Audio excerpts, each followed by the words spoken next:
Bueno, largamos. Muy buenas tardes, bienvenidos a esta mesa de cierre de nuestras 9ª jornadas de la historia de la industria, los servicios y el desarrollo que hemos organizado desde el Centro de Estudios de Historia Económica de Argentina y de América Latina, bien digo. Vamos primero a agradecerles a muchos de ustedes que nos han estado acompañando durante todas las jornadas. Empezamos el miércoles, son jornadas agotadoras pero lindas. Y antes de pasar a agradecerles también a los invitados, hemos invitado, como verán, grandes figuras para una reflexión final acerca de los 40 años de democracia que se están festejando y con estas reflexiones que les pedimos acerca de la vinculación entre democracia y el desarrollo como promesa y como condición. Queremos, en nombre de las autoridades del CEAL, agradecerle en particular a Mario Racanelo, que ha llevado a sus espaldas la organización de todas las jornadas. Gracias. Y también a todo el equipo del CEAL, que la verdad que es un equipazo, estuvieron ayudando todos en todo, en lo intelectual, en lo logístico, corriendo con lo que faltaba. Ustedes saben que jornadas con muchas cosas y muchas mesas siempre falta algo, así que es un equipazo, la verdad, estamos muy contentos.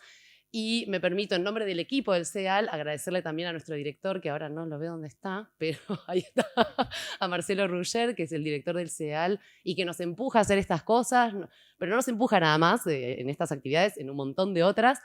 Además nos ayuda, ¿no? Y nos ayuda también desde lo intelectual hasta lo logístico y siempre con muy buen humor, que es una pata muy importante para que uno haga estas cosas que llevan tanto trabajo y que las disfrute también. Así que muchas gracias también. Y ahora sí, pasamos a presentar a nuestro primer invitado que va a compartir sus reflexiones con nosotros, el doctor Martín Fisbein, que es graduado de grado y de maestría de esta casa de estudios y actualmente es profesor asistente de la Boston University. Él trabaja en temas de economía política con perspectiva histórica y en particular en temas de desarrollo, también desde perspectiva comparada, así que es un gusto tenerte con nosotros. Bueno, Cuando gracias. quieras. A ver, ¿se escucha? Bueno, buenas. Muchas gracias por la invitación.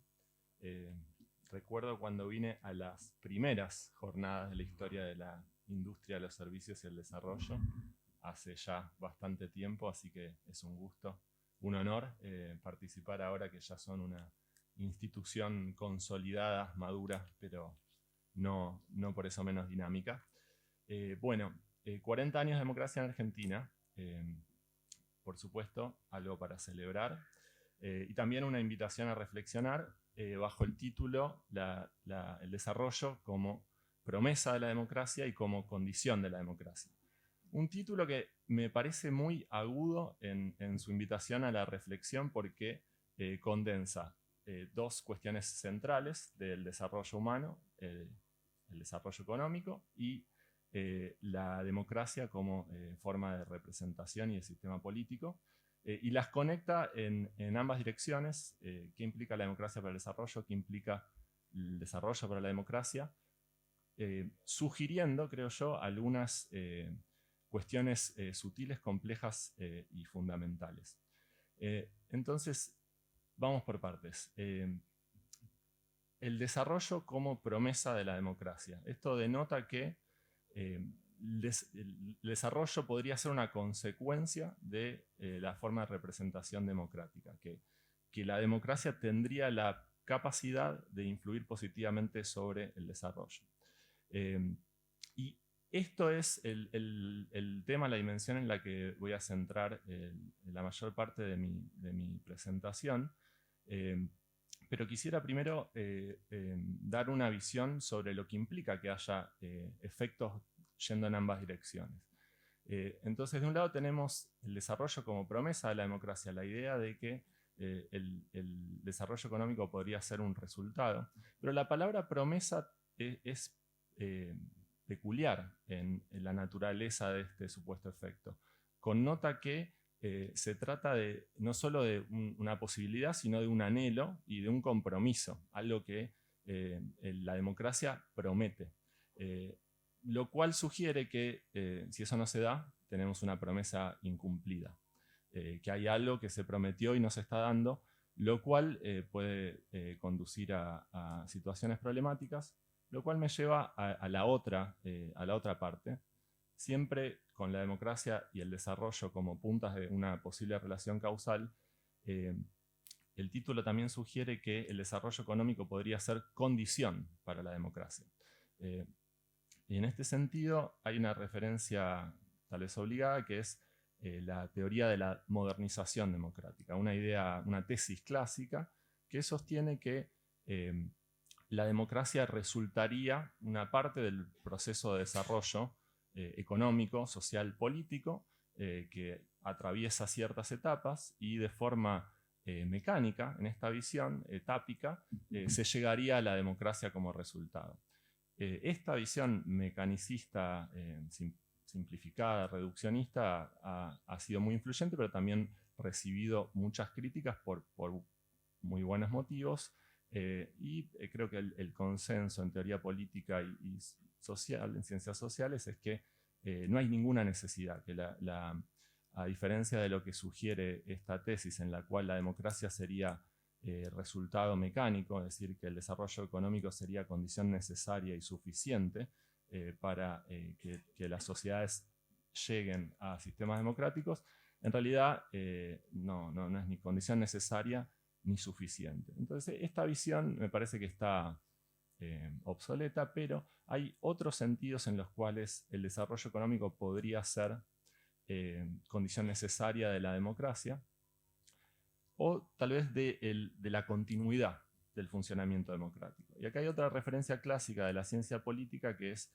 un libro de los 60 de Almond y Verba, que se enfoca en el concepto central de cultura cívica, es decir, en sentido amplio, las normas sociales de cooperación, de confianza, al interior de la sociedad civil y entre la sociedad civil y el Estado. Y lo que eso sugiere también en función de un trabajo reciente que hicimos con Daron Acemoglu y Nicolás Eisenman, Carlos Molina y Cheva Taxoy, es que ese desarrollo de la cultura cívica es fundamental para la continuidad de la democracia. En cualquier sociedad democrática o no, el devenir de la historia presenta eventos a veces negativos que desafían a la sociedad, a la política, a dar respuesta, y para poder hacerlo sin que el sistema político entre en turbulencia, la cultura cívica, las relaciones de confianza y cooperación dentro de la sociedad civil y la legitimidad del Estado, es decir, la cooperación de la sociedad civil con no solo el gobierno, sino con el Estado, resulta fundamental. Lo que encontramos nosotros en nuestro trabajo empírico es que la cultura cívica y el apoyo por la democracia se fortalece bajo el sistema democrático. Es decir, las generaciones que crecen en sistemas democráticos tienden a exhibir mayor apoyo por la democracia, que, como decía antes, en coyunturas desafiantes, frente a shocks macroeconómicos negativos, frente a amenazas externas, etc., resulta fundamental para la continuidad de la democracia. Pero también encontramos que esa cultura cívica y ese apoyo a la democracia de parte de la sociedad civil solo sucede cuando la democracia es exitosa, en términos de su crecimiento económico, en términos de la provisión de servicios públicos, en términos de la paz, en términos de mantener niveles de desigualdad acotados. Cuando esas condiciones no se satisfacen, es decir, cuando la democracia no logra proporcionar un desempeño más o menos razonable en términos de estas dimensiones del bienestar social, tiende a observarse que el apoyo a la democracia se debilita. Entonces esto creo que es importante, y en particular en países, en el caso de nuestro país, donde el desempeño económico de las últimas décadas ha sido magro, donde la desigualdad sigue siendo muy alta y donde la provisión de servicios públicos no ha logrado mantenerse con la calidad y cantidad anhelada. Tal vez no es sorprendente que, por suerte, dentro del sistema político aparezcan representaciones de extrema derecha antisistema, lo cual no es para alarmarse porque sus sus posibilidades de discontinuar el orden democrático parecen limitadas, o incluso de participar activamente parecen limitadas, pero es un llamado a atención. Para resumir brevemente esta visión general, lo que sugiere el título, y una sugerencia que tiene apoyo en ciertas teorías y evidencias, es que la democracia afecta al desarrollo de forma positiva y el desarrollo afecta a la continuidad democrática de forma positiva. Lo cual sugiere que puede haber una especie de círculo virtuoso, donde un sistema democrático funcional puede contribuir al proceso de desarrollo económico y donde el desarrollo económico puede contribuir al fortalecimiento del sistema democrático. Pero también sugiere la posibilidad de círculos negativos, donde, por ejemplo, la performance económica magra o la sucesión de shocks negativos puede contribuir a un debilitamiento de la funcionalidad del sistema democrático, que a su vez le hace más difícil al Estado promover el desarrollo económico. Esto, en términos muy generales, déjenme que pase a intentar elaborar cómo, por qué, un poco y en ciertas circunstancias, el sistema democrático puede contribuir al desarrollo económico. Acá hay una serie de ideas clásicas en la literatura, en la ciencia política, que se remontan a los primeros teóricos del Estado moderno, en donde aparece el Estado, la configuración de un Estado moderno, no monárquico, como resultado de un contrato social. Es decir, la sociedad civil le otorga la suma del poder político, el monopolio de la fuerza a sus representantes, en tanto sus representantes mantengan legitimidad, es decir, que le den algo a cambio que está asociado en los primeros teóricos a mantener la seguridad y a ciertas funciones muy básicas del Estado en la concepción liberal de los primeros estados modernos, pero que ya en el siglo XIX, final del siglo XIX y sobre todo en el siglo XX, con las democracias modernas y el estado de bienestar, en realidad abarca una promesa de desarrollo. Es decir, el desarrollo económico es una parte inherente de la definición de democracia, y esto es algo que en Argentina está muy presente. De hecho, en el comienzo de estas últimas 4 décadas de democracia, el primer presidente de la democracia, en su discurso de asunción, dice: con la democracia se come, se educa, se cura. Es decir, la democracia tiene el potencial y asume la promesa de proporcionar bienestar económico y social. Pero no es una idea específica de la reciente etapa democrática argentina, sino que aparece incluso 120 años antes en el discurso de Gettysburg, cuando Abraham Lincoln dice que la democracia es el gobierno del pueblo, hecho por el pueblo, para el pueblo, o sea, para el pueblo, para contribuir al bienestar del pueblo. Y aparece también en las ciencias sociales, en una escuela bastante influyente en décadas recientes, podríamos llamar la escuela institucionalista, que incluso en los trabajos de Douglass North y otros, ubica a las instituciones protodemocráticas de Gran Bretaña como la explicación de el take-off, ¿cómo se diría? El despegue, gracias, de la economía británica hacia un sistema capitalista moderno de crecimiento sostenido. También aparece más recientemente como una explicación más genérica, no solo Inglaterra versus el resto del mundo en los orígenes de la revolución industrial, sino como una explicación de la variación en niveles de ingresos que vemos a nivel país hoy en día, en la teoría de H. Moulu, Johnson y Robinson, que sostienen que estas diferencias de ingresos se explican fundamentalmente por el establecimiento de instituciones inclusivas versus extractivas, que en realidad es una idea vieja que se remonta a autores franceses del siglo XIX, a Cayo Prado Jr. y muchos otros, que básicamente contrastan las colonias de asentamiento en todo el mundo colonizado por las potencias europeas, versus, por contraste, con las colonias de extracción, donde el asentamiento era mucho más limitado, donde en vez de haber instituciones diseñadas a imagen y semejanza de las de los países europeos, había instituciones diseñadas para extraer recursos y llevárselos. Y supuestamente, a través de la persistencia institucional, esas diferencias históricas conllevaron trayectorias de crecimiento diferencial. Tal vez, una de las más importantes dimensiones de las instituciones inclusivas sería la configuración de sistemas democráticos. ¿Por qué las instituciones inclusivas y en particular las instituciones democráticas tendrían efectos positivos que podrían, en esta visión, explicar el despegue de Gran Bretaña y el despegue más tardío de otras economías que lograron alcanzar niveles altos de ingreso? Bueno, la idea general es que esas instituciones inclusivas generan oportunidades e incentivos para la inversión en capital físico, en educación, para la innovación. Y esto tiene un montón de detalles para agregar que por ahora voy a dejar pendientes.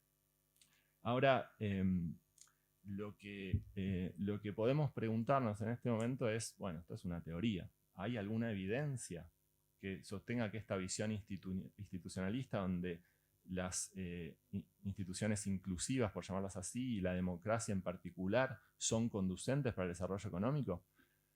Y la respuesta que da la literatura empírica en años recientes es que sí. Obviamente es muy difícil demostrar estadísticamente que una dimensión tal como las instituciones o la democracia en particular tiene efectos causales que determina a otra dimensión fundamental de la sociedad, como es el desarrollo económico. Es muy difícil porque en ciencias sociales y en la historia humana no hay laboratorio donde se puede aislar el efecto de una variable sobre otra. Sin embargo, hay una cantidad de técnicas. Acá estoy viendo en el público a mi primer profesor de econometría, así que vamos a ver qué opina, pero hay una variedad de métodos estadísticos que intentan recrear condiciones similares a las del laboratorio, con obviamente un montón de limitaciones y dificultades, para aislar el efecto de una variable sobre otra. Y utilizando esas metodologías, un trabajo reciente de Acemoglu, Robinson, Naidu y Restrepo, publicado en 2019, sostienen que sí, que la democracia genera crecimiento económico. No solo ese trabajo, sino otros dos trabajos econométricos muy sofisticados someten esa evidencia a un conjunto de estrategias alternativas, análisis de sensibilidad, robustez, llegando a la misma conclusión. Hay diferencias en la cantidad, de la magnitud de ese efecto, pero la evidencia que tenemos pareciera indicar que la democracia tiene efectos positivos, significativos sobre el crecimiento económico. Por supuesto, esto no quiere decir que sea lo único que importa, no quiere decir que la democracia sea condición necesaria ni suficiente para el desarrollo, no quiere decir que sea una ley general, solamente una regularidad empírica con todas las consideraciones que puedan matizar esa conclusión. Como decía, no es una ley general, hay en las discusiones políticas sobre este tema hay perspectivas encontradas. Muchas veces se refiere al caso de China, un caso donde había un proceso de crecimiento muy acelerado, conducente a niveles de ingreso mucho más altos, sin que haya por eso, sin que haya mediado el establecimiento de instituciones democráticas. Pero de vuelta, esto es una regularidad empírica, no quiere decir que la democracia es lo único que importa, no quiere decir que es condición suficiente, solamente quiere decir que es un efecto promedio de esta variable sobre esta otra, condicional en un conjunto de otras cosas que puedan ser relevantes. Ahora bien, ¿qué pasó entonces en Argentina? 40 años de democracia y 4 décadas de relativo estancamiento. ¿Quiere decir que la Argentina es un caso excepcional donde esa regularidad empírica no se verifica? Bueno, no necesariamente. En mi visión, no necesariamente la Argentina es una excepción. Puede que haya otros factores, que hayan sido más importantes, que hayan hecho que, aún teniendo la democracia un efecto positivo sobre el desarrollo, la performance económica haya sido de relativo estancamiento. De hecho, la dictadura anterior a la democracia tuvo una performance económica aún peor que la que podemos observar después, con lo cual es perfectamente plausible que la democracia, si bien ha coincidido con el estancamiento, no es la causa del estancamiento, sino que en efecto hizo que las cosas fueran mejores que en el contrafactual que no podemos observar en el devenir de la historia. También puede ser que las condiciones de la historia argentina y de la sociedad y la economía argentina que hayan más que compensado cualquier efecto positivo de la democracia, como por ejemplo la historia la historia de conflicto distributivo estructural, la historia de una estructura productiva con una capacidad de crecimiento en el contexto de la economía de las últimas décadas que presenta desafíos muy difíciles de enfrentar y resolver de forma exitosa, no hayan solamente contrapesado efectos que conjeturo son positivos de la democracia, sino que incluso hayan aplacado esos efectos. Es decir, no otros factores que hayan entrado en esa misma ecuación, sino que incluso hayan interactuado con los efectos positivos de la democracia. Es decir, esos trabajos empíricos a los que hice referencia nos hablan del efecto promedio de las instituciones democráticas sobre el desarrollo condicionales en ciertos factores. Pero es posible que haya lo que econométricamente serían términos de interacción, que haya una heterogeneidad en los efectos de la democracia que dependa de la presencia de otros factores. Y en ese sentido, cabe repasar los mecanismos por los cuales, de acuerdo a la literatura, las instituciones democráticas podrían tener efectos positivos sobre el desarrollo.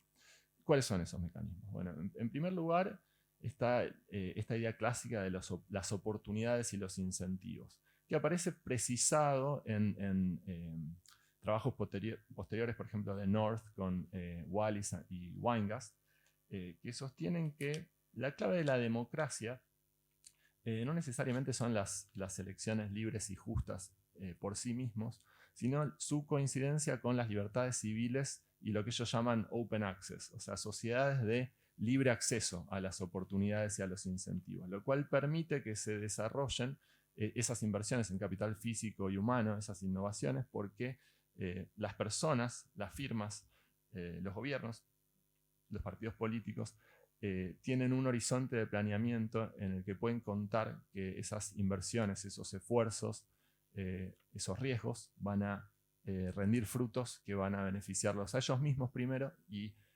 a partir de hacerlo son las que van a terminar beneficiando a la sociedad toda. El segundo mecanismo son los bienes públicos, la salud, la educación, la infraestructura,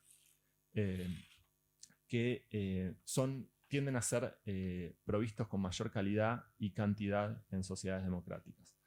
Y finalmente, el otro mecanismo enfatizado en la literatura más reciente son las normas de cooperación, la confianza y la cooperación al interior de la sociedad civil y de la sociedad civil hacia el Estado. Todos esos mecanismos, a través de los cuales la democracia podría tener efectos positivos sobre el desarrollo, muy plausiblemente se ven socavados en el contexto argentino, donde tenemos una historia en la cual el Estado surge como Estado moderno con problemas de legitimidad, en tanto surge bajo control directo de una élite concentrado, de un conjunto de élites con una franquicia democrática restringida donde las capas medias y los sectores populares no tienen representación vital. Eso a lo largo de las últimas décadas del siglo XIX y sobre todo en la primera mitad del siglo XX atraviesa un conjunto de transformaciones donde primero las capas medias y luego las masas populares se incorporan al sistema democrático y obtienen formas cabales de representación, pero ya en un contexto de inestabilidad. Entonces no tenemos en el primer siglo de democracia una trayectoria de incorporación cabal de toda la sociedad a tener su representación sin que entren en tensión las instituciones democráticas mismas y sin que se interrumpa el propio orden democrático. Tenemos también un conflicto distributivo estructural que en parte es una fuente de tensiones en el sistema político, y todos esos factores que hicieron que lleguemos a 4 décadas atrás con un alto grado de inestabilidad política y descontinuidades en el orden democrático, son factores que siguen presentes. Una sociedad muy heterogénea con demandas contrapuestas que ponen en tensión el sistema político, que ponen en tensión la capacidad del Estado de generar legitimidad y que, sobre todo en conjunción con una performance macroeconómica no satisfactoria, también terminan poniendo en tensión las normas de cooperación al interior de la sociedad civil.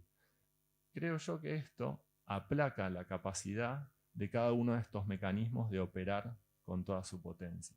En particular, las limitaciones en la legitimidad del Estado frente a la sociedad civil en un conjunto de demandas intensas y difíciles de conciliar entre sí, generan dificultades en la legitimidad del Estado y también llevan a una tensión directa entre distintos actores con demandas contrapuestas, todo lo cual termina impactando en la capacidad del Estado de desarrollar las intervenciones que permitirían promover el desarrollo económico, en particular la provisión de bienes públicos.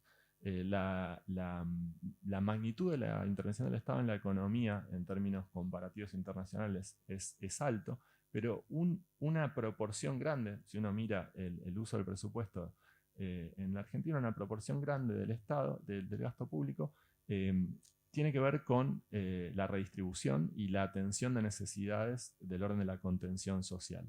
La Argentina sigue teniendo un sistema de salud y de educación universal, lo cual en términos de justicia social y de inclusión es atípico y tiene efectos muy positivos, permite cuidar el potencial productivo de la sociedad, que es fundamental para la capacidad de crecimiento en el largo plazo, pero el mantenimiento de demandas sociales insatisfechas, altas y muchas veces contrapuestas, hace muy difícil el diseño de políticas públicas que sean políticamente sostenibles y que estén diseñadas desde el punto de vista de promover el desarrollo, no solo con la provisión de bienes públicos como la salud y la educación, sino también en términos de infraestructura y política industrial, que son tipos de intervención estatal en la economía que tienen la capacidad de incrementar el potencial de crecimiento, pero que no necesariamente son las que tienen mayor rédito en términos de atender a esas demandas sociales que están presentes, latentes y que resultan fundamentales para la continuidad de cualquier actor que en un momento determinado del tiempo esté ejerciendo la representación del gobierno. Y esto también tiene que ver con el concepto básico de oportunidades e incentivos. En definitiva, esto también se combina con un desempeño macroeconómico limitado que hace que los actores de la sociedad civil, tanto a nivel individual en sus decisiones de formación en términos de educación, en términos de inversiones productivas, en términos de en dónde mantienen sus activos, también reflejan el déficit de legitimidad del Estado y las dificultades para generar un horizonte de largo plazo en el cual converjan las demandas y los anhelos de bienestar de todos estos actores. Y lo dejo acá para que se entienda.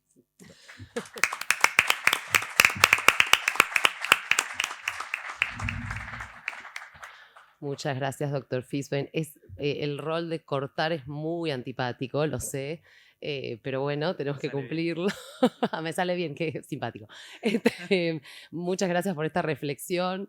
Hay muchos estudiantes presentes, como habrá visto, y el doctor Fisben nos hizo en pocos minutos una referencia, digamos, un resumen de las referencias bibliográficas obligadas, por lo menos en ciencia política y en economía política, bueno, y en algunas de econometría también. Así que muchas gracias porque además bajó todo eso al caso argentino. Así que bueno, no está de más decir que para los que, los que nos consideramos eternos estudiantes, tomar nota está muy buena. Vamos a seguir con las reflexiones del doctor Matías Culfas, que nos acompaña hoy también, que es profesor de la Universidad de Buenos Aires, de la casa, es director del doctorado en Ciencias Económicas de la Escuela de Economía y Negocios de la Universidad de San Martín, la Universidad Nacional de San Martín, y ha sido ministro de Desarrollo Productivo de la Nación. Doctor Culfas. Bueno, muchas gracias. Buenas tardes a todos, a todas.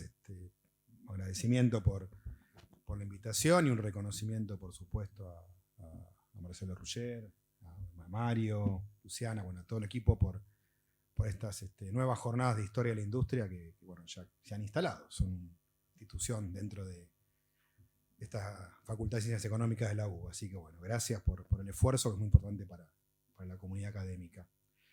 Bueno, 40 años de democracia es el tema convocante de este panel de cierre de las jornadas. Yo me anoté una serie de reflexiones en perspectiva histórica y por supuesto buscando asociarlas al tema central de estas jornadas, que tienen que ver obviamente con el desarrollo económico del país, con las posibilidades que ofrece el sector industrial. Y me gustaría empezar mencionando justamente un tema central, ¿no? Porque efectivamente, como bien anticipaba recién, mencionaba recién Martín, el balance de los 40 años es un balance que nos deja heterogeneidades, ¿no? Creo, por lo menos voy a decir mi opinión personal, yo estoy muy contento de celebrar 40 años de democracia. A lo mejor para los más jóvenes es un tema que le tienen más naturalizado, pero los que tenemos algunos años más y vivimos en mi caso el último tramo de la dictadura y bueno, y tenemos la memoria de la inestabilidad política con lo negativo que ello implica desde el punto de vista de una construcción de país y lo doloroso respecto a lo que significó para muchas personas, familias, militancias políticas. Bueno, la verdad que haber podido construir una continuidad democrática ha sido para Argentina muy importante, es algo muy positivo.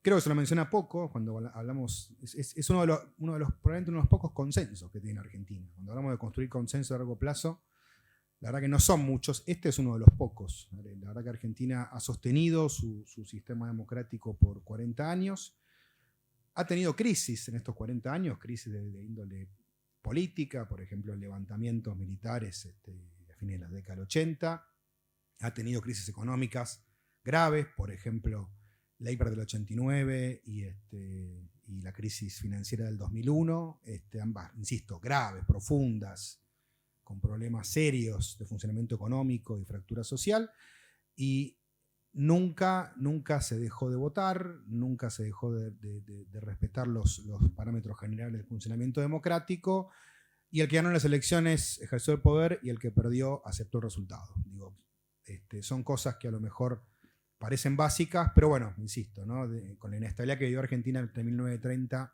y 1983, vale la pena señalar este logro político de la Argentina.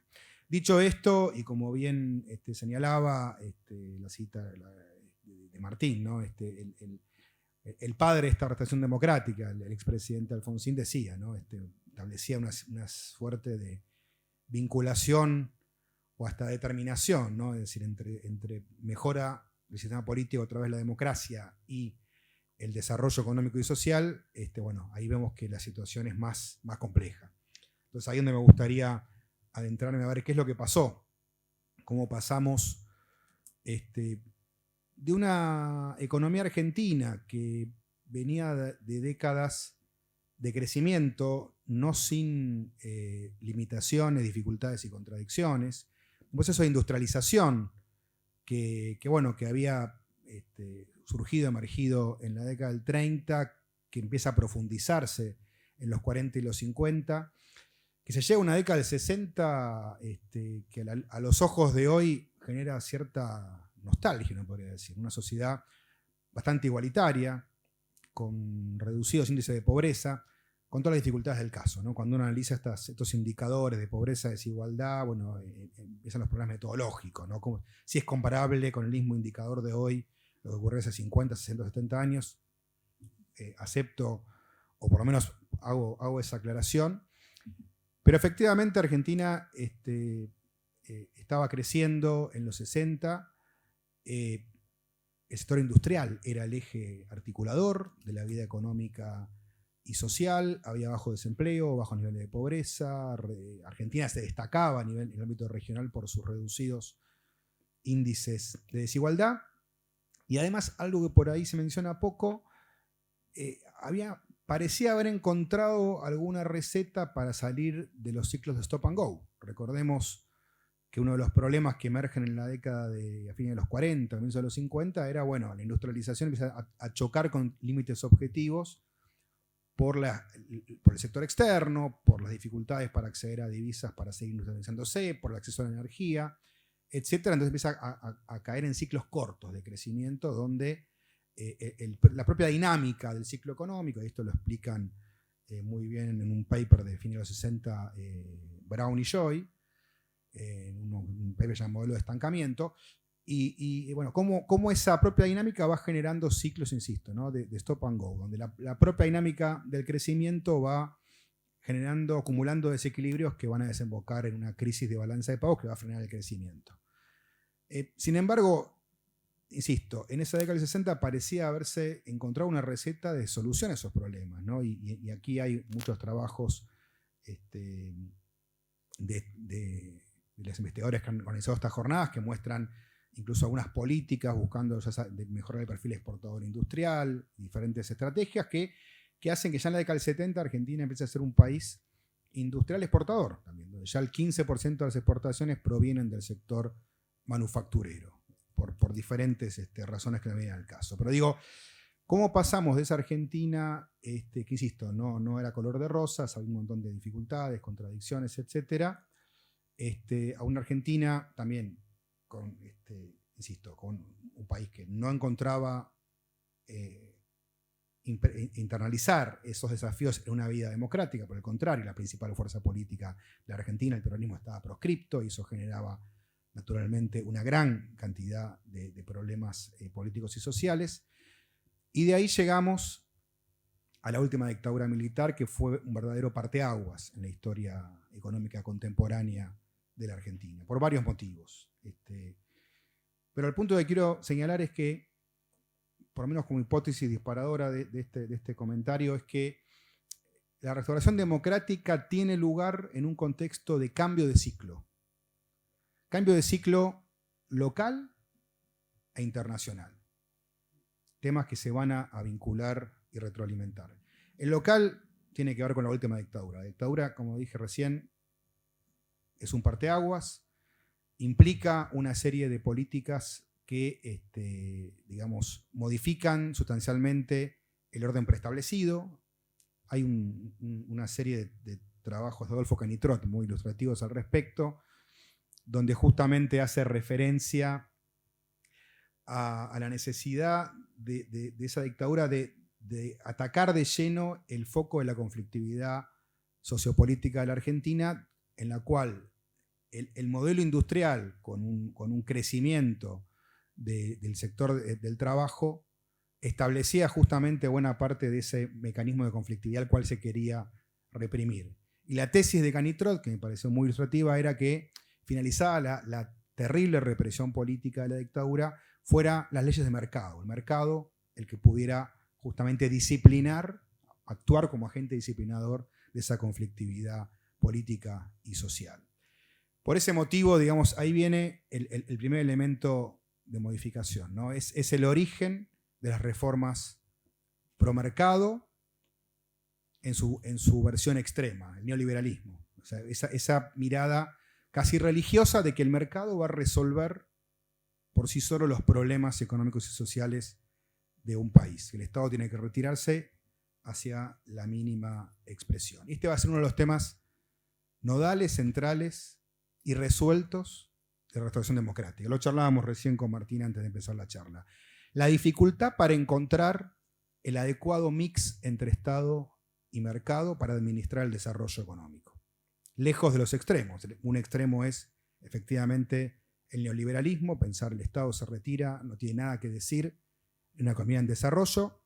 lamento decir, no encontré ningún caso en la historia de país que se haya desarrollado, que haya salido, que haya dejado de ser un país de ingresos medios o bajos, y que haya logrado ser un país de ingresos altos y desarrollado con estrategias únicamente dirigidas del mercado. En general, las experiencias indican una presencia o muy fuerte del Estado o una adecuada articulación entre Estado y mercado. Este es uno de los primeros temas que me parece necesario señalar.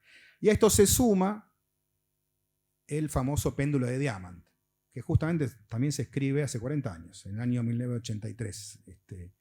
Publica Marcelo Diamant aquel paper que se llama El péndulo argentino, ¿hasta cuándo? Creo que era el título completo de ese trabajo, donde justamente Diamant describe con una precisión que les quiero decir, para los que no lo leyeron, léanlo y van a encontrar una descripción muy actual. Van a ver cosas que tranquilamente podrían aplicarse a los 60, a los 70, pero también a contextos más actuales. Y creo que el péndulo de Diamant, básicamente esa idea de que Argentina se debate entre dos modelos, un modelo liberal ortodoxo y un modelo nacional distribucionista, creo que en el fondo lo que está mostrando es la alternancia entre dos modelos, uno que creo yo que es inviable, el modelo liberal, que es un modelo que indefectiblemente se traduce en conflictividad social en una sociedad como la Argentina, que no es una sociedad sumisa,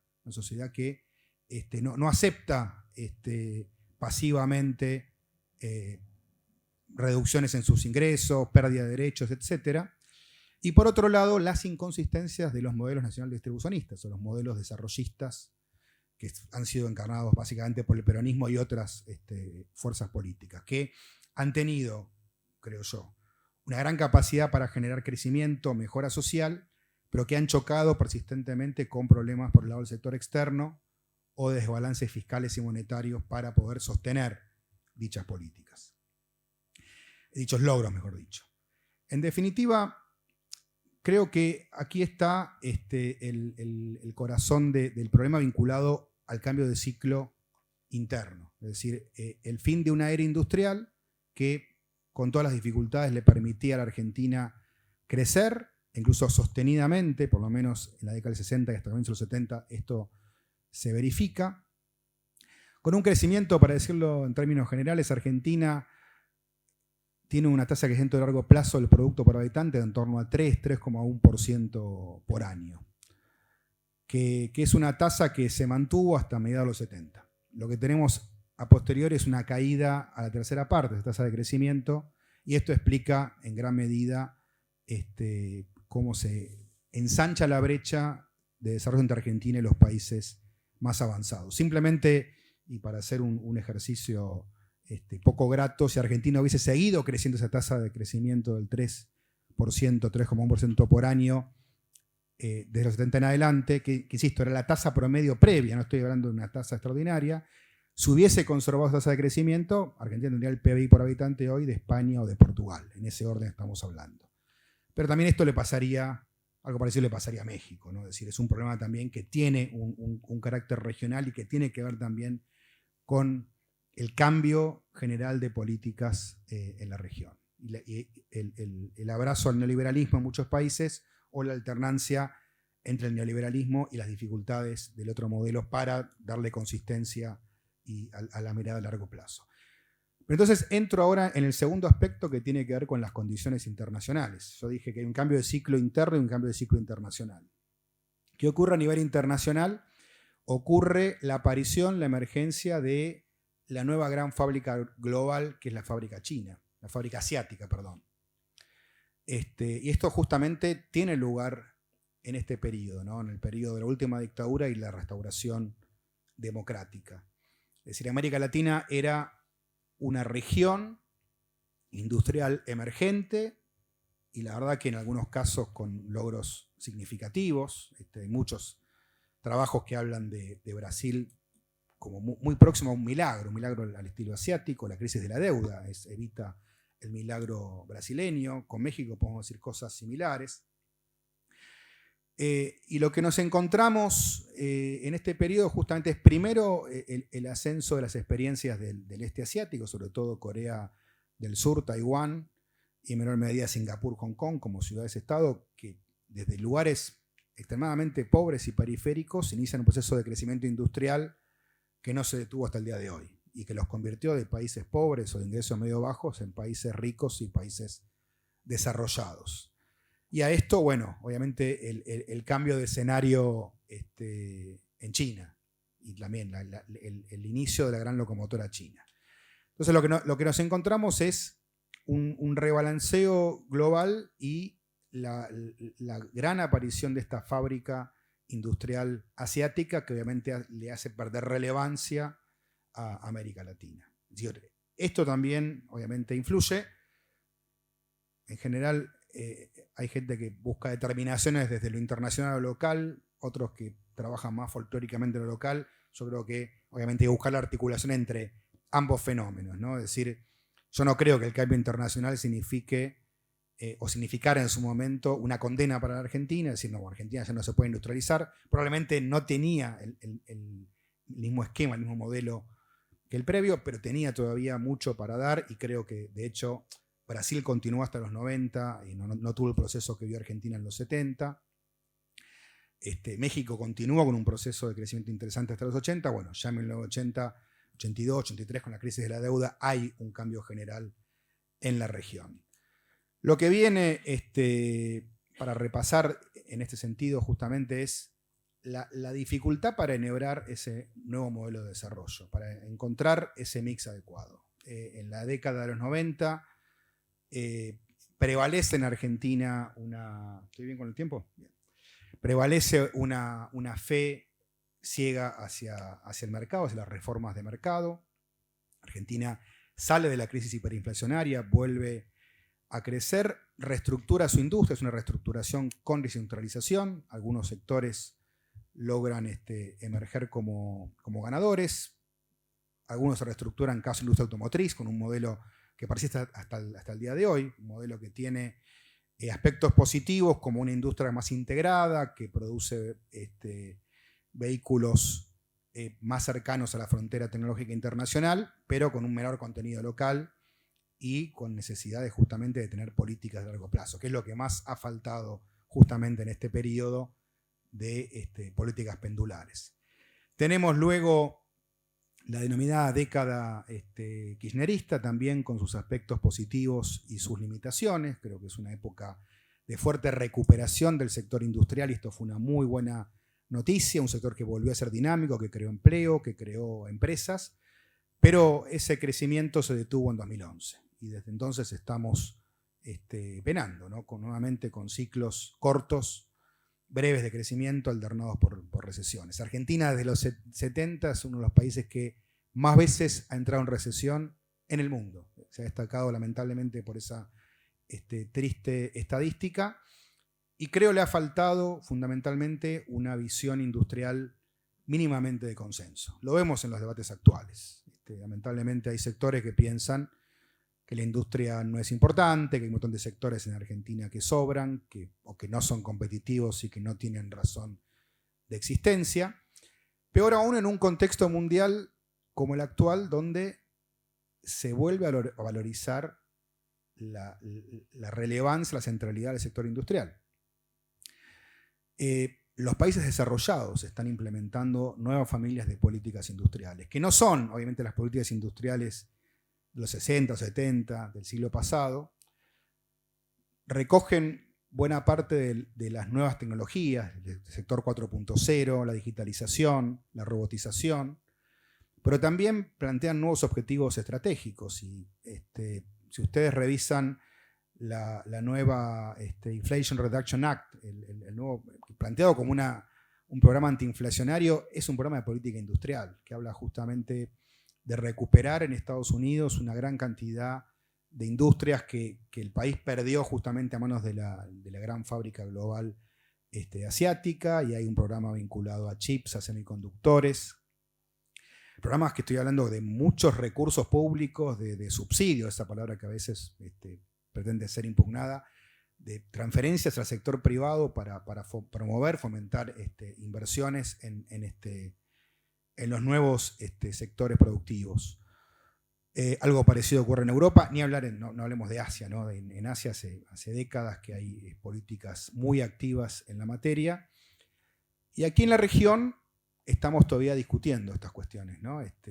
Después de un par de décadas donde se instaló gradualmente, de la mano de estas miradas pro mercado, neoliberal, la idea de que la mejor política industrial es no tener ninguna política industrial. Bueno, creo que estos son temas que están hoy planteados en la discusión pública, todavía con, mejor dicho, todavía con dificultades para enhebrar consensos generales. Y sobre eso quisiera referirme para ir cerrando, antes de que Luciana me haga las señales del caso. Básicamente, yo estoy convencido de que Argentina necesita desarrollar una estrategia industrial de medio y largo alcance y que además tiene condiciones particulares en este momento histórico. Las ha tenido también en el pasado reciente, pero creo que hoy este escenario de este mundo post-pandemia, de este mundo de tensiones geopolíticas entre Estados Unidos y China, abre un escenario de oportunidad que también obviamente incluye la integración regional como elemento central, ¿no? Obviamente las alianzas con Brasil y con Chile son fundamentales.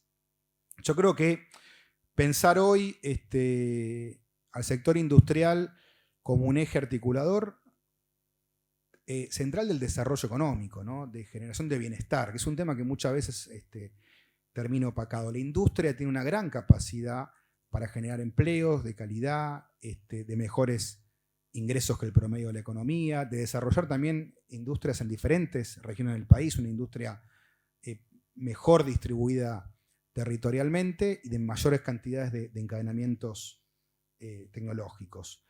Yo quisiera señalar por lo menos 4 ejes que me parece que de lo que se viene como sendero de oportunidad para el desarrollo industrial del país. El primero tiene que ver con las nuevas industrias, lo que se viene a nivel mundial, ¿no? Y ahí incluyo desde la electromovilidad, es decir, la transición de los vehículos a combustión, que son contaminantes y que deben ser reemplazados por vehículos eléctricos como una estrategia mundial, ¿no? Es decir, ahí digo, lo ecológico no solamente como un fin en sí mismo, sino como un vector para el desarrollo productivo industrial de Argentina y otros países, incluso otras industrias verdes, también incluso la bio y nanotecnología, el cannabis para uso medicinal, como una nueva industria que también está emergiendo a nivel mundial y Argentina tiene oportunidades, y lo vinculado a nuevas energías. Todos temas, me tocó, siendo ministro, darle un fuerte impulso. De hecho, sigo con la ilusión de que el Congreso pueda tratar la ley de electromovilidad, que me parece central para que Argentina tenga una estrategia a largo plazo para hacer una fábrica sudamericana de vehículos eléctricos. Es decir, Argentina tiene las tecnologías, tiene la historia automotriz y tiene los recursos naturales, ni hablar, ¿no? El litio, el hidrógeno verde. Tenemos aquí una gran fábrica de esas nuevas energías. El segundo gran eje tiene que ver con las industrias asociadas a recursos naturales. Es decir, uno de los elementos centrales con los que Argentina, me parece, puede comenzar a estabilizar su macroeconomía y abrir un sendero mucho más constructivo desde ese punto de vista, es con un salto productivo exportador. Y están dadas las condiciones para hacerlo, porque el mundo está demandando más energía, de las convencionales y no convencionales, y ahí tenemos tanto reserva de vaca muerta como las nuevas energías renovables, porque el mundo demanda minería de litio, de cobre, y Argentina tiene estos dos sectores una gran oportunidad. Y a esto le agregamos también otros sectores de recursos naturales, obviamente la agroindustria. Bueno, es una oportunidad de oro para que Argentina desarrolle en paralelo a esos sectores de recursos naturales las industrias de equipamiento, de equipo de fractura, de extracción, servicios de ingeniería, software, maquinaria agrícola, etc. Es decir, hay una oportunidad de oro. El tercer punto tiene que ver con la digitalización, el sector 4.0, y básicamente darle al escenario global de la productividad industrial un salto de calidad, y lo necesita. Hay una brecha enorme, seguramente Mario Cimoli hablará mucho sobre esto, una brecha gigante de la productividad de las pymes en Argentina y en la región respecto a Europa o Estados Unidos.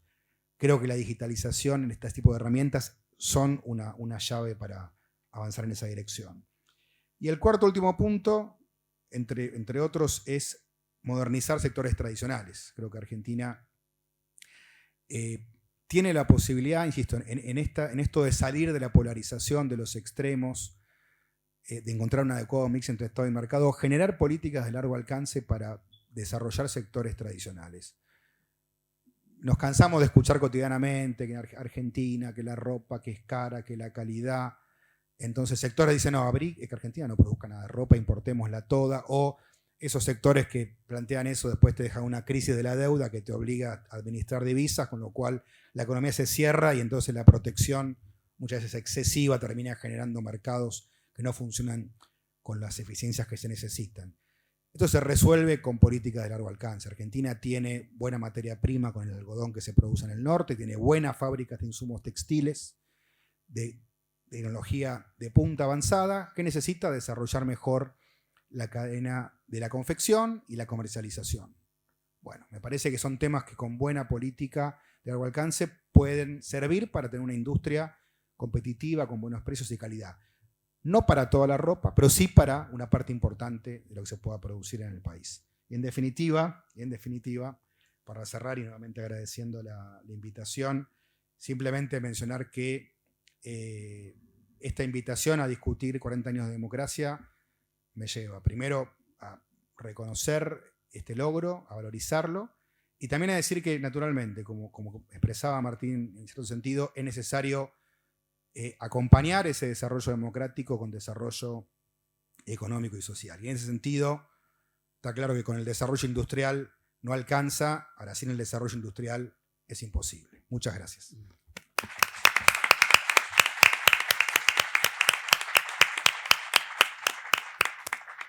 Muchas gracias, doctor Culfas. Gracias además por relevarme de esa tarea fea de cortar. Vamos a seguir con el doctor Mario Cimoli, que le hacemos un agradecimiento especial porque es muy tarde en Italia y nos está acompañando de todas maneras desde allá. El doctor Cimoli es profesor del Instituto de Economía de la Escuela de Estudios Avanzados de Sant'Anna, de Pisa, bueno, allá en Italia, y ha sido secretario ejecutivo adjunto y director de Desarrollo Productivo y Empresarial de la CEPAL. Doctor Cimoli, de acá no le puedo hacer, no creo que usted vea mi señal del tiempo, pero calculamos máximo una media hora, si para usted está bien. Bueno, gracias, espero que me puedan escuchar, que Perfecto. se escuche bien. Sí. Voy a poner algunos puntos, porque si no me pierdo. No sé si por la hora, por lo que, pero si no me pierdo. Así que voy a tratar de ver si puedo poner, es una presentación que tengo, y tratar de proyectarla con ustedes. Ok. Veamos si lo logro. Me cubre esto. Papá.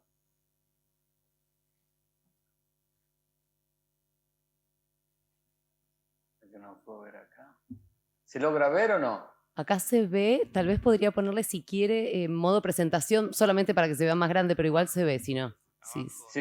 Si puede ponerle F5 o... Sí, espera un minuto. En general, o con F5 o modo presentación.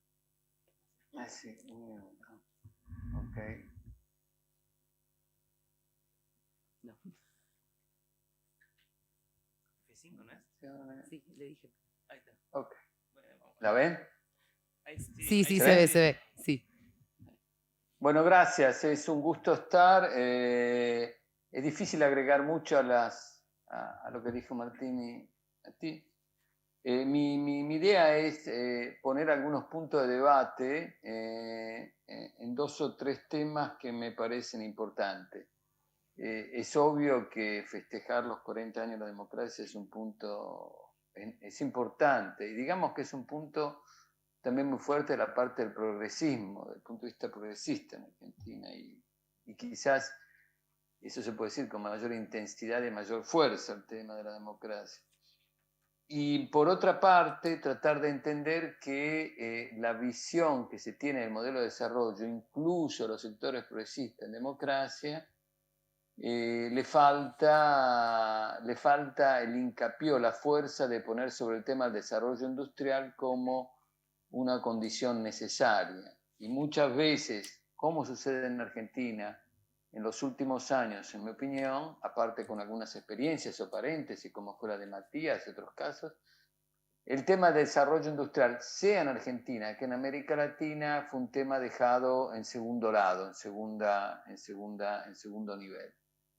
Y más bien los últimos años, incluso con gran parte de los gobiernos progresistas a nivel regional, el problema de la política era casi exclusivamente una política que tenía mucho que ver con distribuyamos más, generemos más igualdad desde la distribución y seamos keynesianos. No había persona que uno no hablara en el mundo y no fuera keynesiano. Uno pasaba por la calle y todos eran keynesianos, los partidos de fútbol, los hinchas eran keynesianos, todos eran keynesianos.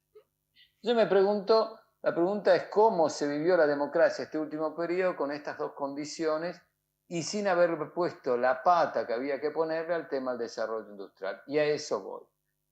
Incluso me gustaría retomar lo que dijo Martín al inicio sobre la importancia de la democracia.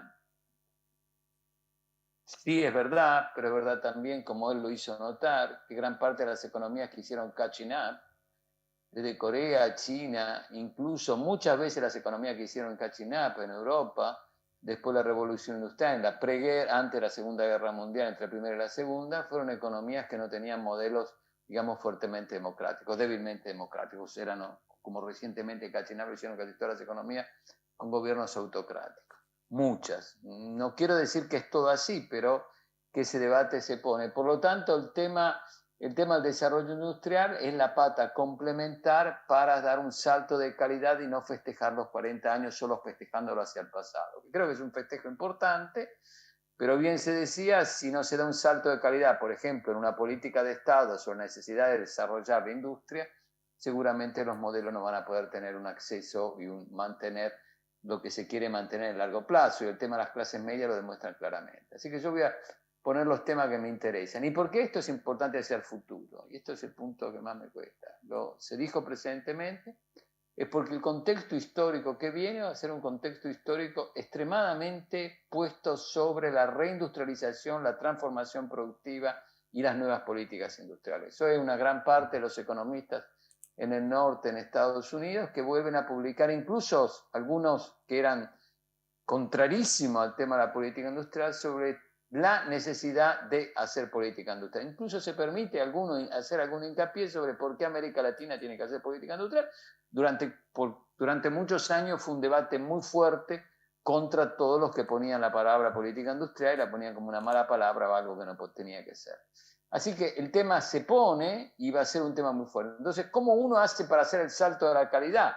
En vez de festejar los 40 años que tuvo, que hay que festejarlo, en cómo hace para que esa democracia se consolide con un sistema económico que permita en algún modo desarrollarse y esperamos nosotros distribuir mejor, reducir la pobreza y aumentar en algún modo otras variables que tienen que ver con el bienestar de la población. Incluso la generación, y por qué no decirlo, porque parece una mala palabra, de una clase media que permita, y son las ambiciones de gran parte de los pueblos que tenemos en América Latina. Y ahí va el punto. No hay un debate político fuerte dentro del progresismo, no hay un debate político incluso entre el progresismo y la parte, digamos, más conservadora de la sociedad sobre el tema de la política industrial. Yo los invito a leerse los últimos debates de los procesos electorales en la región y se van a dar cuenta ustedes que este debate falta, no es profundo y no se está poniendo. Mientras que en la gran parte del mundo esto está pasando. Entonces, yo quiero poner algunos temas importantes, me parece importante. Esto nace y la necesidad de repensar la política industrial y que todos acepten la política industrial como una política clave, no solo para el desarrollo, sino también para en el largo plazo, digamos, condición necesaria para que un proceso democrático se pueda desarrollar, pueda encontrar un alcance mucho mayor. Ese debate se da en un contexto después de 3 crisis que fueron muy fuertes, la crisis financiera, la crisis de la pandemia y la crisis de la guerra, cumulativas que afectan a la región y que hubo una respuesta muy fuerte de los países del norte global. Los países respondieron con política industrial, lo dijo Matías presentemente, el Inflation Act de Estados Unidos, lo veremos ahora en un minuto, y el Grand Deal Green de Europa, entre los dos suman 700 mil millones, 700 billones, o sea, una cifra que es más que el producto de la región. Imagínense lo que va a pasar en la transformación productiva en la estructura. Ese es el debate más importante. En este contexto se elimina el debate de lo que fueron los últimos 30 o 40 años. Y yo los invito a todos a acordarse cuando decía que el comercio internacional y abrir la economía y permitir los costos y costos comparados iba a ser lo que permitía desarrollar. Cosa que no fue así en realidad. Ali Sandler lo demostró muy bien sobre el caso de Corea y muchos otros economistas lo demostraron sobre otras economías. Fue una política industrial muy agresiva, muy de construcción de capability. Entonces lo que quiero decir es, se repone en discusión lo que es el rol del comercio y la función del comercio como mecanismo. Y es lo que se llama ahora. Ustedes ven cada una de las economías más avanzadas, todas están declarando, tienen un análisis de los costos, una propuesta de costos comparados de comercio a la carta. Cada uno elige, o es friendshoring, no shoring, lo que quieran, pero cada uno elige su política comercial. Y no hay una construcción analítica. Muchos serán jóvenes, pero yo los invito a leerse el debate entre Balassa y Amsden sobre el desarrollo de la Corea años que fue, cuando Balassa decía no, fue la economía que se abrió, y Alice Amsden decía no, fue el desarrollo industrial de Corea que lo permitió, y la política industrial de Corea. Todo ese debate hoy se niega y cada uno decide la política comercial que quiere hacer según su interés político. Y no hay una construcción analítica potente de por qué o costos comparados o el comercio me permite desarrollarme mucho más. Y emergen un montón de modelos nuevos. Mientras estaban hablando ustedes, acaba de llegar la noticia que el gobierno italiano, que todos considerarán terriblemente pro mercado, pero hoy el gobierno italiano, que es un gobierno de centro derecha, acaba de introducir hace 2 minutos una ley que va en el decreto que las empresas que van a deslocalizar la capacidad productiva van a tener que devolverle al Estado todos los subsidios que le han dado. ¿Se imaginan esta ley hecha por un gobierno de centro derecha que dice que no, que las empresas tienen que estar en su territorio, tienen que mantenerse en su estructura y tienen que seguir produciendo con alta productividad donde están? ¿Se imaginan cómo cambia el modelo, cómo el modelo es completamente distinto? Y lo mismo está pasando hoy con la política agresiva sobre las exportaciones de Estados Unidos con China. Entonces el modelo se hace un modelo que no es más el análisis teórico lo que tuvimos los últimos 30, 40 años. No se localiza más el debate ahí. Pero el debate, y es lo que más me preocupa, ustedes escuchen el debate a nivel regional, sigue siendo el viejo debate, no el debate nuevo que viene. Entonces, todos hablan de reindustrialización. Europa habla de reindustrialización, transformación productiva, y Estados Unidos habla de reindustrialización y cambio productivo. Uno tiene inflexional, otro tiene el Green Deal, los dos hacen lo mismo y los dos dicen, en un contexto democrático, nosotros para sostener el acceso, las oportunidades, vamos a cambiar nuestra estructura. ¿Y para qué? Para que esto permita de mantener la clase media que tenemos y permita en algún modo, más en el europeo que en el americano, construir un welfare. O sea, el modelo está cambiando. Y yo hago la pregunta, en un contexto de democracia como el que estamos teniendo nosotros ahora y estamos festejando, ¿cuál es el debate hacia el futuro? Porque no me puedo quedar contento. Ya son sus 40 años, es importante, lo dijimos, se logró y se mantiene. Perfecto. ¿Cuál es en este nuevo contexto lo que hay que ver en el futuro? Ese debate no está y ese es el tema. Y en ese debate yo quiero poner que la industria es el pilar y el asset fundamental para lograr eso.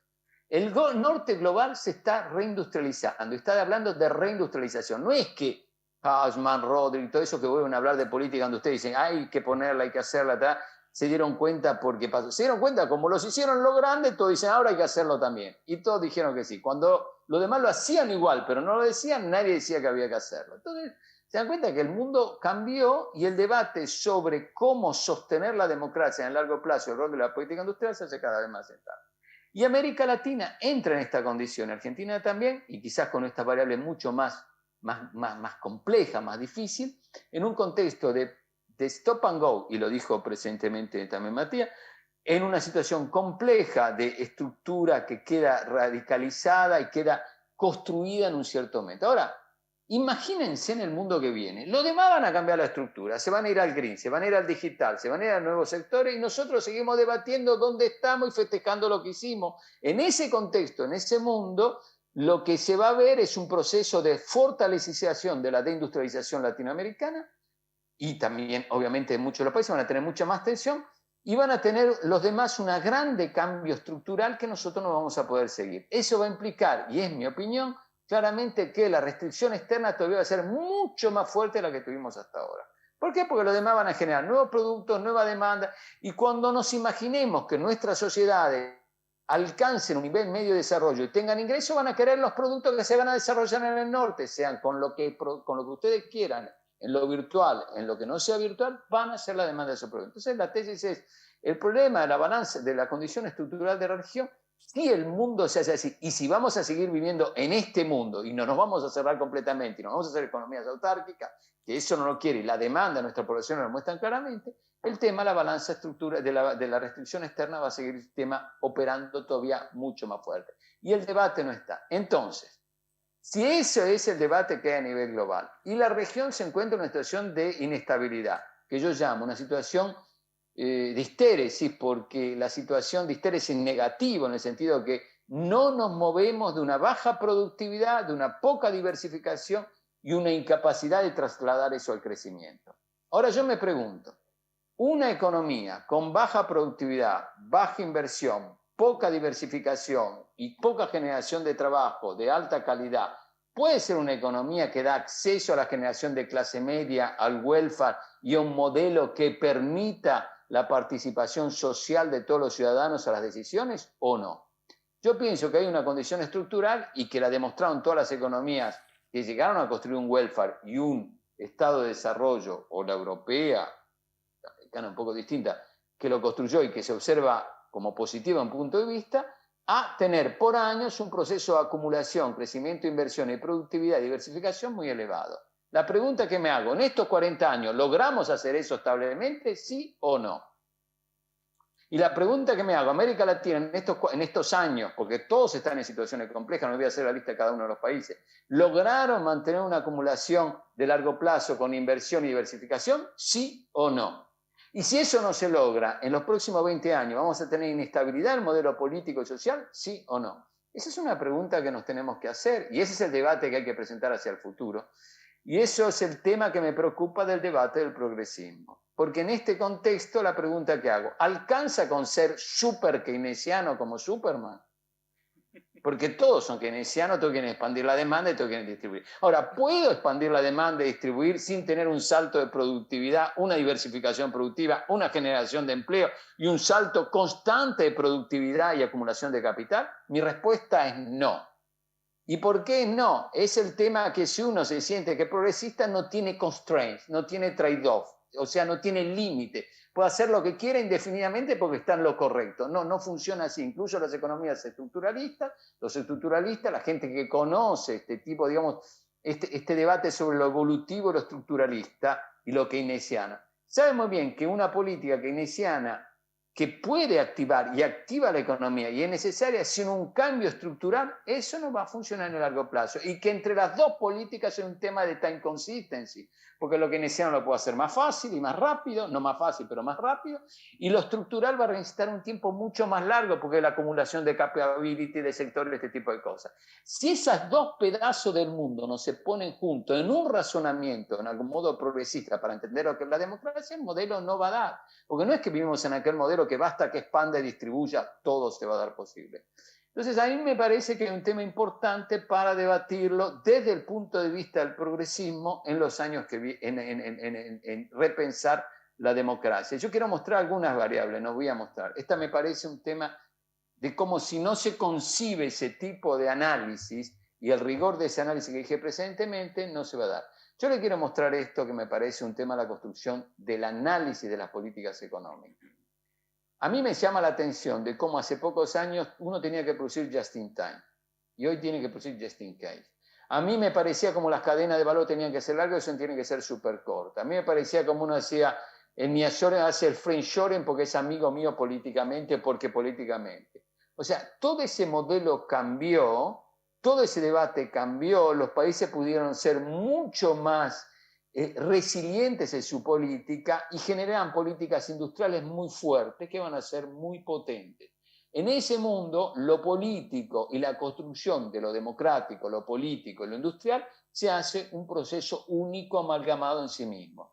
Y lo pueden ver muy claramente, mientras el norte global está empujando a ese tipo de políticas, el sur global sigue con problemas estructurales que no permiten, que van a seguramente aumentar brechas y asimetrías. Ese punto se está dando a nivel global. Ahora, en una condición de este tipo, mientras los demás están persiguiendo una política, digamos, de reindustrialización con nuevos sectores, con actividades, y una fuerte inversión entre lo público y privado, dimensiones realmente colosales, gigantescas, el sur, me hago la pregunta, en los 40 años, ¿cómo debato este tema? ¿Dónde se ve que este debate se está dando a nivel regional? ¿Dónde se está dando a nivel de una campaña política que se tiene en el país? ¿Dónde este debate se está dando mientras el mundo está yendo así?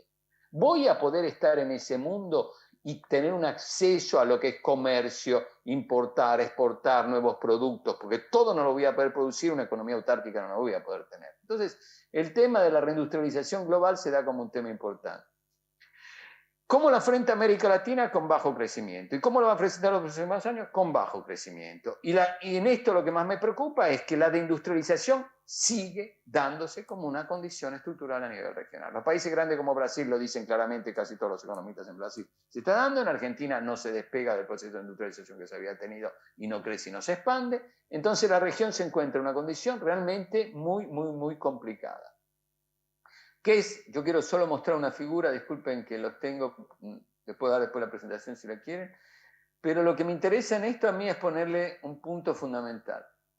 Si América Latina no es capaz de aumentar productividad con empleo, y para lograr el aumento de productividad y empleo no aumenta inversiones, formación fija de capital, diversificación de las inversiones, los procesos en democracia, en generación de un acceso social y de clase media, van a ser extremadamente difíciles. Y la pregunta que me hago yo, ¿cómo este pedazo de la historia, lo que los demás están haciendo brutalmente y aceleradamente, no se incorpora en el debate que estamos teniendo?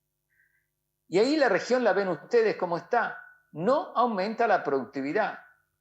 No la aumenta, y es casi con productividad constante los últimos 30, 40 años, con brechas que son estables y no decrecen. La pregunta que uno se hace, ¿se logra? Y le muestro 3 gráficos. Miren el modelo de China, cómo crece productividad y empleo a la par. Miren el modelo de Estados Unidos, que crece mucho más productividad que empleo. Y miren el de América Latina, que está estancada en una situación de histeria. Ahora yo les pregunto, miren ese gráfico donde están ahí, en el primero. ¿Cómo se va a garantizar un proceso democrático? Entonces llegan y uno le dice, ¿sabe qué? En ese contexto para salir usted expanda la demanda, sea que en ese año va a ver qué va a salir. Sí, pero si no tengo las capability tecnológicas, no tengo las instituciones, no tengo los sectores, no tengo el trabajo hecho para eso, no tengo la red, no tengo las instituciones, no tengo esa industria que no se genera un día a otro, es difícil que esa demanda me permita aumentar ese proceso de reindustrialización que necesito. Y ese es el tema fundamental. Esas 2 componentes para que el proceso, digamos, de desarrollo se expanda y para consolidar un proceso democrático con una clase media, es lo que está faltando a nivel regional. Y son pocos los países a nivel regional que están logrando un aspecto de este tipo. Y voy al otro punto, voy a ser cruel sobre esto.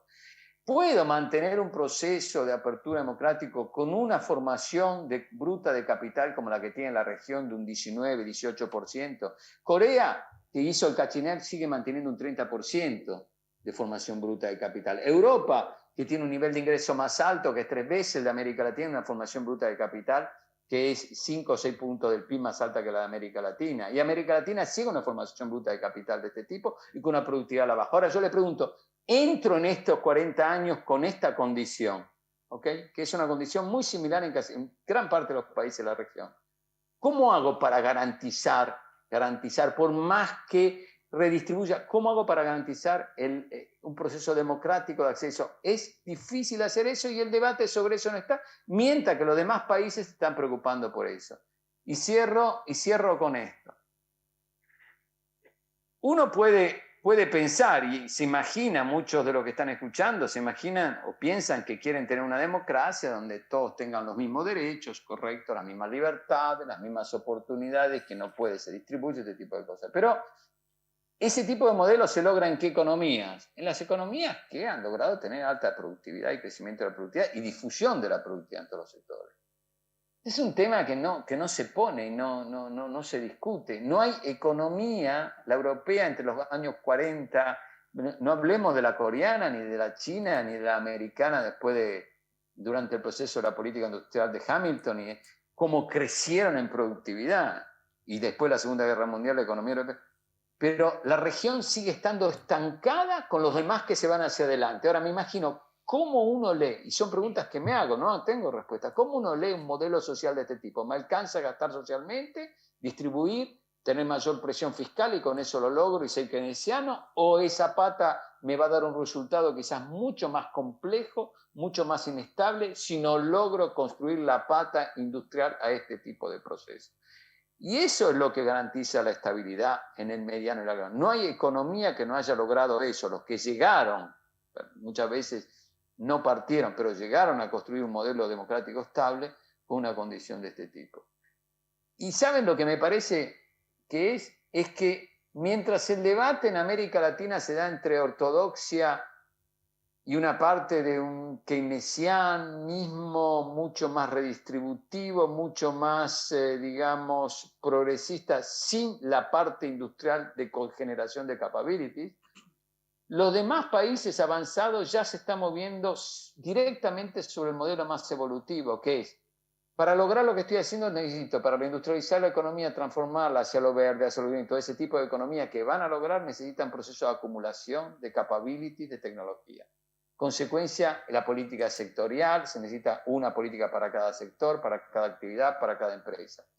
Las actividades que están en el proceso de desarrollo son actividades que tienen que ver mucho con la generación de empleo, productividad, se necesitan políticas activas, selectivas, un modelo mucho más complejo y mucho más activo de lo que es la verdadera política industrial. Entonces, mientras el debate en este momento típico, donde estamos llegando a un proceso político importante, que es festejar 40 años de una democracia, después de lo dramático que fue para nosotros el golpe de Estado, y también para muchos países de la región, los invitaría a leerse otros países de la región, a viajar a Chile, a viajar a lo que está pasando en otras economías, y se van a dar cuenta que muchas similaridades en contextos distintos no son iguales, pero hay un tema de inestabilidad en la región que se presenta. Mientras los demás ya se están moviendo en modo mucho más practitioner, con política de Estado, hacia un modelo más evolutivo estructuralista y de acción, que es lo que la política explica para ese tipo de cosas, el debate en este momento político a nivel regional sigue siendo, desde mi punto de vista, mucho más atrasado, más mirando el ombligo, más mirando al pasado, más mirando a una revancha en lo que es la política de un lado y del otro, que mirar ese futuro que viene. Entonces, diría que uno festejaría muy bien los 40 años pensando a lo que va a pasar en el mundo, a qué políticas tiene que hacer, a cómo pensarlas, y a tener bien claro que sin una política que permita reindustrializarse, aumentar la productividad, diversificar, tener nuevos trabajos, nueva difusión, nueva tecnología y repensarla estratégicamente con la consistencia temporal que es necesaria, es difícil garantizar o tener controladas las fuertes inestabilidades que estamos teniendo y quizás vamos a tener en el próximo futuro. Muchísimas gracias.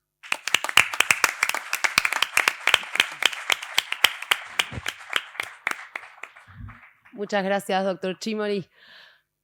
Cuánto tenemos que hacer, ¿no? La verdad que es un gusto escuchar, sobre todo la conversación que se genera entre las tres ponencias.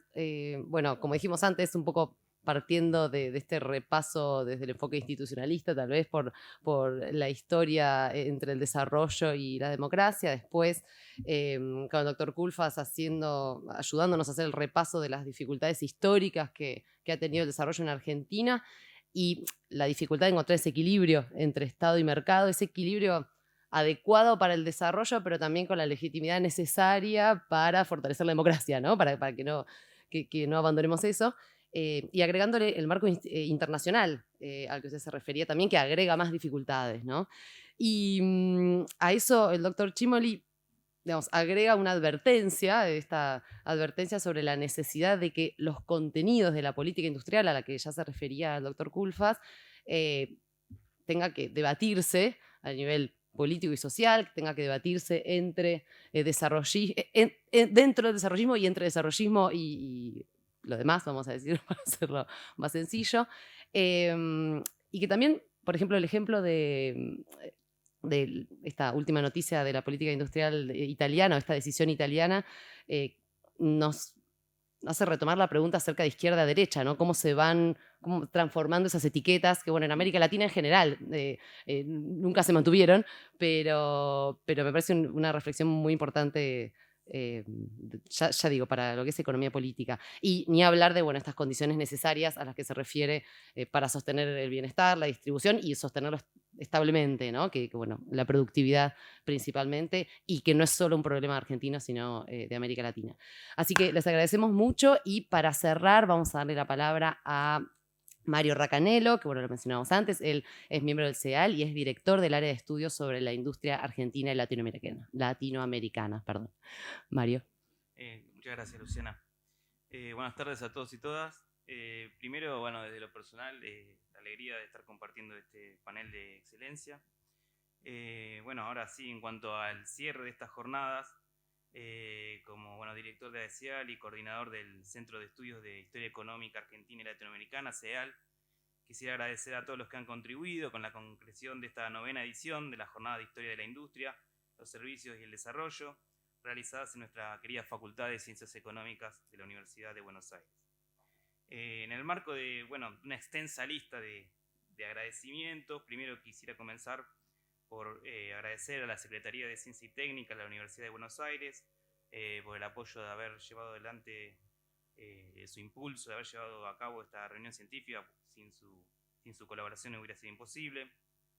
Así también a la Secretaría de Investigación de esta facultad, conducida por Adrián Ramos.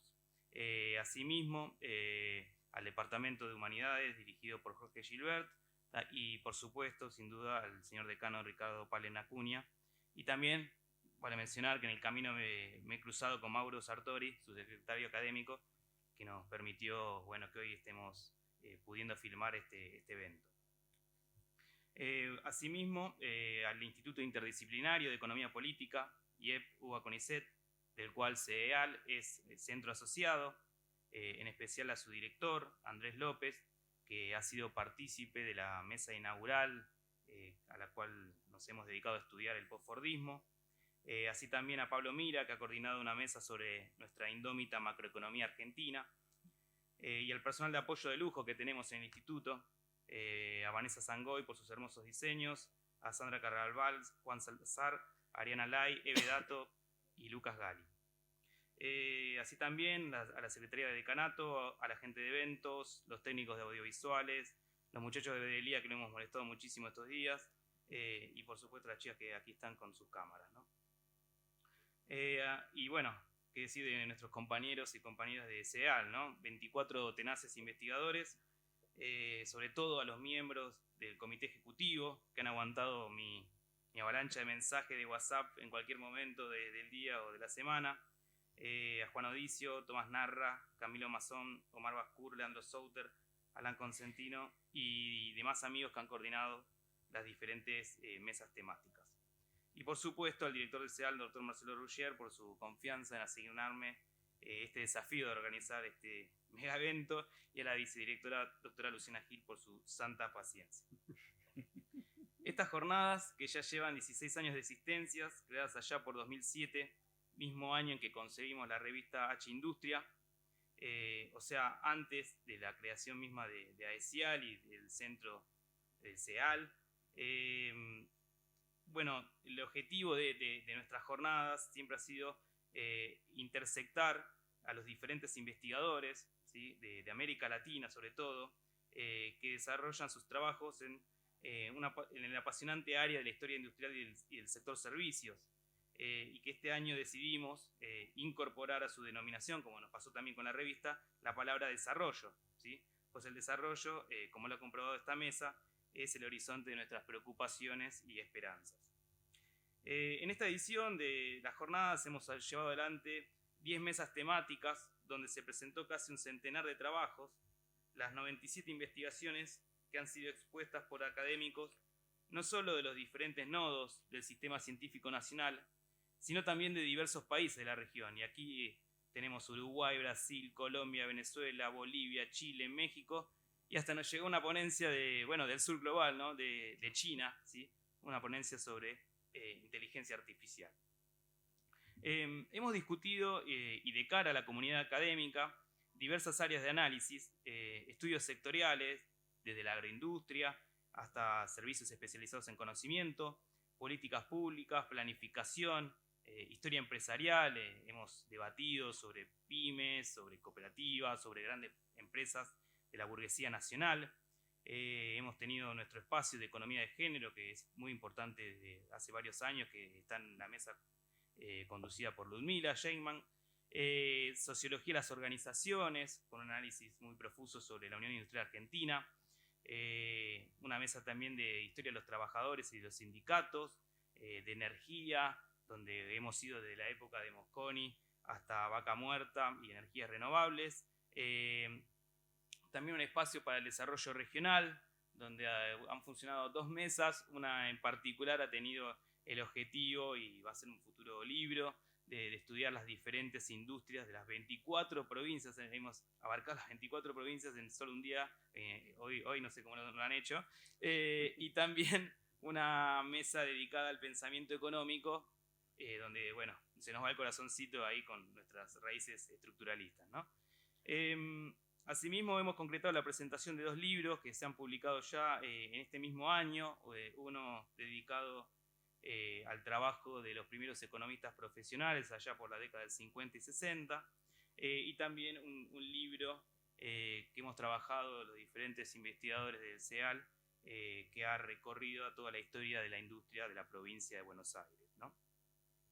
Hemos contado también con la exposición en eventos especiales de brillantes académicos como Carlos Leiva, Jimena Caravaca, Pablo Lavarello, Mariano Arana, Juan Santarcángelo, y qué decir de estos eminentes pensadores del desarrollo que me antecedieron: Martín Fisbey, Matías Culfa y Mario Cimoli. Bueno, Martín ha sido compañero mío de la carrera, y los 2 últimos han sido, bueno, brillantes profesores en diferentes momentos de mi vida. Asimismo, nos hemos dado el gusto, hoy también por primera vez, de proyectar un documental sobre la lucha de los ex trabajadores de Petroquímica General Mosconi, ¿sí? Empresa estatal privatizada bajo el modelo económico neoliberal de los 90. Bueno, un documental que se propuso colaborar con la movilización industrial, pero bueno, creo que terminó movilizando más sentimiento, ¿no?, de parte de los trabajadores de la petroquímica. En balance queda claro que el éxito de estas jornadas descansa en el gran interés por los campos de investigación que se entrecruzan y que tratan de desentrañar el subdesarrollo latinoamericano. Por otra parte, también queda de relieve el empeño que nos proponemos los integrantes de CEAL por empujar la frontera del conocimiento social, un conocimiento que no quede enclaustrado y que sirva de gran empuje, o en la terminología anglosajona del desarrollo, un big push en la aventura de este desarrollo, siempre funcionando en un contexto de democracia plena. Con esto ya voy cerrando. Los esperamos, ¿sí?, en la próxima edición, en las 10º jornadas de Historia de la Industria, los Servicios y el Desarrollo, que sería en el año 2025. Y no olvido, ¿sí?, de comentarles que el CEAL tiene un nuevo sitio web que fue diseñado por Hernán Biorlegui. La página es www.ceal.economicas.uba.ar, donde allí, bueno, podrán seguir todas nuestras novedades sobre actividades que despleguemos en términos de investigación. Damos así finalizada estas jornadas de Historia de la Industria, los Servicios y el Desarrollo. Invitamos a los investigadores, autoridades de la facultad y compañeros a un agasajo y brindis en el Salón de Usos Múltiples Zoom en el primer piso. Muchas gracias.